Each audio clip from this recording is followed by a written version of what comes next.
नमस्कार. Tasteful test by कवितामध्ये तुम्हा सर्वांचं स्वागत आहे. आज आपण बाहेरून क्रिस्पी असलेला पण आतून मऊ असलेला असा उपवासाचा एक पदार्थ बघणार आहोत, तो म्हणजे साबुदाणा वडा.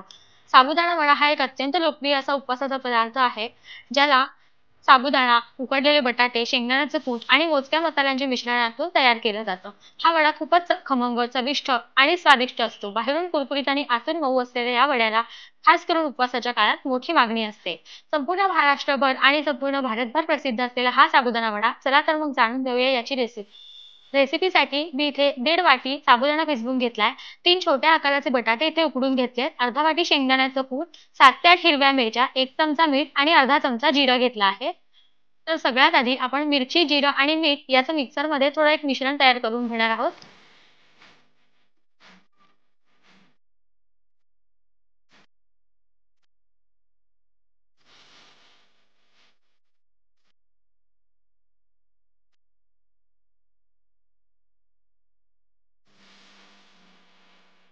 मिरचीची पेस्ट आपली तयार झाली आहे. आता उकडलेले बटाटे जे आपण घेतले होते, त्याची सालं काढून घेऊया आणि त्याला छानपैकी एकजीव असं हाताने कुस्करून घ्यायचंय.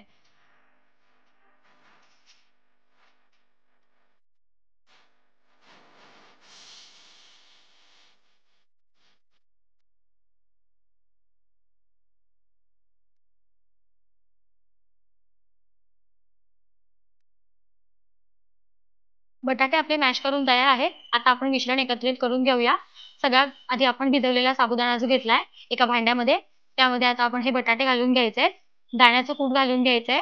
तयार जी मिरचीची पेस्ट आपण केली होती, ती घालून घ्यायची आहे. मिरचीच्या पेस्टमध्ये आपण इथे मीठ घातलेलं होतं, त्यामुळे सध्या तरी घातलेलं नाहीये. थोडंसं एकजीव केल्यानंतर आपण चव बघून पुन्हा ॲड करूया.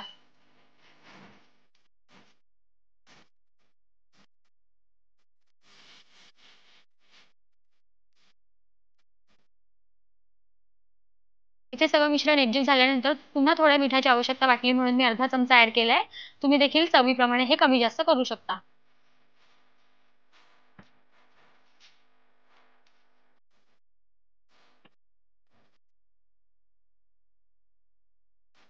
वड्यासाठी लागणारे मिश्रण आपलं तयार आहे. आता आपण याचे वडे थापून घेऊया. संपूर्ण मिश्रणामधील पिठाचा जसा आपण गोळा घेतो त्याप्रमाणे गोळे काढून त्याला आपल्याला छान असा हातावरच आकार द्यायचा आहे. चपट्या-चपट्या आकारामध्ये. तुम्हाला हव्या त्या साईजमध्ये तुम्ही हे छोटे-मोठे करू शकता.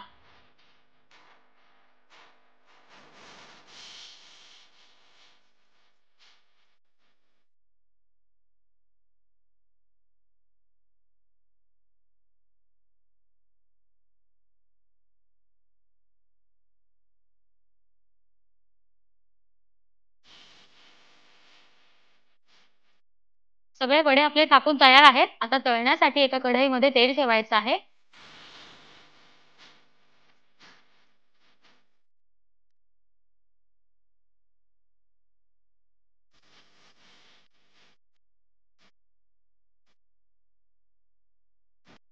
तेल छान गरम झाल्यानंतर गॅस बारीक करून आपल्याला वडे आता हळू तेलात सोडून घ्यायचे आहेत. 3 ते 4 वडे एका वेळेस तळू शकता. खरपूस अशा सोनेरी रंगावर आपल्याला दोन्ही बाजूने वडे तळून घ्यायचे आहेत. मध्यम असा गॅस ठेवायचा आहे, म्हणजे खरपूस सोनेरी होईपर्यंत आपले वडे आतून सुद्धा छान शिजतात. ते वडे इथे लालसर सोनेरी रंगावर तळून तयार आहेत. आता आपण याला एका प्लेटमध्ये काढून घेऊया.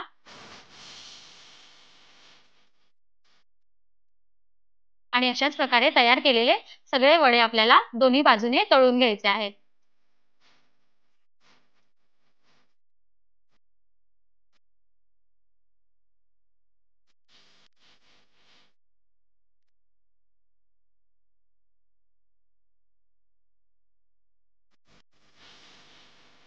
सगळे वडे आपले इथे तयार आहेत. आता सर्व्ह करण्यासाठी सोबत कोशिंबीर बनवूया.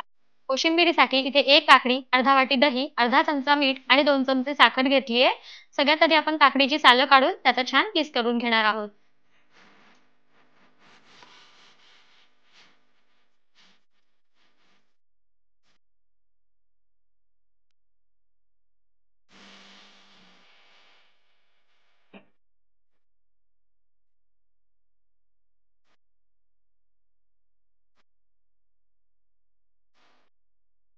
काकडी खिसून झाली आहे. आता दह्यामध्ये याला मिक्स करून घेऊया. सोबतच आपण मीठ आणि साखर जी घेतली आहे, ती देखील घालून घेऊया. साखर ऑप्शनल आहे. आवडत नसेल तर नाही घातली तरी चालेल.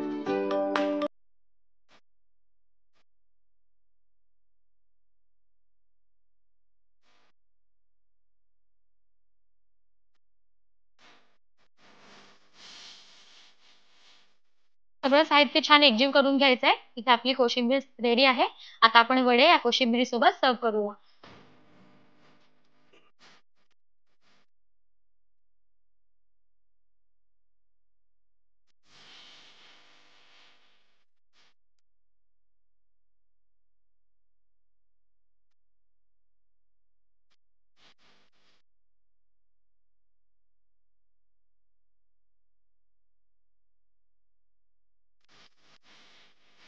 तुम्ही ते बघू शकता, किती सुंदर असे खरपूस आपले वडे तयार झालेले आहेत. छान फुललेले आहेत. तेल देखील कमी धरलेलं आहे वड्यांना. अशी साधी सोपी रेसिपी पावसाळ्याच्या दिवसात, उपवासाच्या दिवशी किंवा उपवासाव्यतिरिक्त लहान मुलांपासून मोठ्यांच्या आवडीची, सगळ्यांच्या आवडीची अशी रेसिपी आहे. कमी साहित्यामध्ये बनणारी रेसिपी आहे. तुम्ही देखील नक्की ट्राय करा. तुमचे अनुभव कमेंट्स बॉक्समध्ये शेअर करा आणि ही व्हिडिओ तुमच्या आवडत्या व्यक्तींसोबत शेअर करून व्हिडिओला लाईक आणि चॅनलला सबस्क्राईब करायला विसरू नका.